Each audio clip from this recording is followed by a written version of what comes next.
کہ اپوزیشن نے عمران خان کو زندہ کر دیا، وہ چوک چوراہوں پر لڑے گا، میں ان کے ساتھ ہوں گا۔ وزیر داخلہ شیخ رشید احمد نے متحدہ اپوزیشن سے نمٹنے کے لیے 4 آپشنز پیش کر دیے۔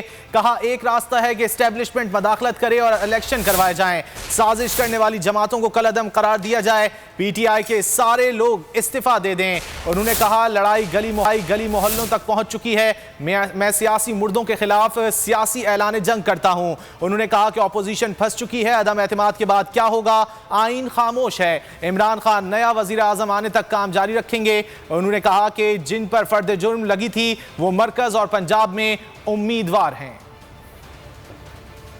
4 راستے ہیں۔ نمبر 1 کہ اسٹیبلشمنٹ مداخلت کرے اور ملک میں فوری انتخابات کرا جائیں، رمضان کے بعد کرا لیں یا حج کے بعد کرا لیں، یہ حکومتیں نہیں چل سکتی۔ دوسرا راستہ یہ ہے ان لوگوں کے خلاف ان جماعتوں کو کالعدم قرار دیا جائے جن جماعتوں نے غیر ملکی سازشوں کے پیسے لے کر اس ملک میں vote of no confidence move کیا ہے۔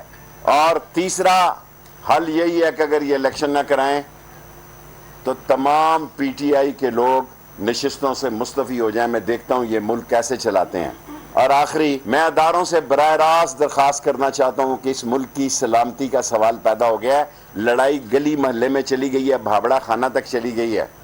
یہ 22 کروڑوں کو بٹیرے سمجھنے والے لوگ، میں ان کے خلاف سیاسی اعلان جنگ۔ سبسکرائب کریں اور بیل دبائیں تاکہ کوئی خبر رہ نہ جائے۔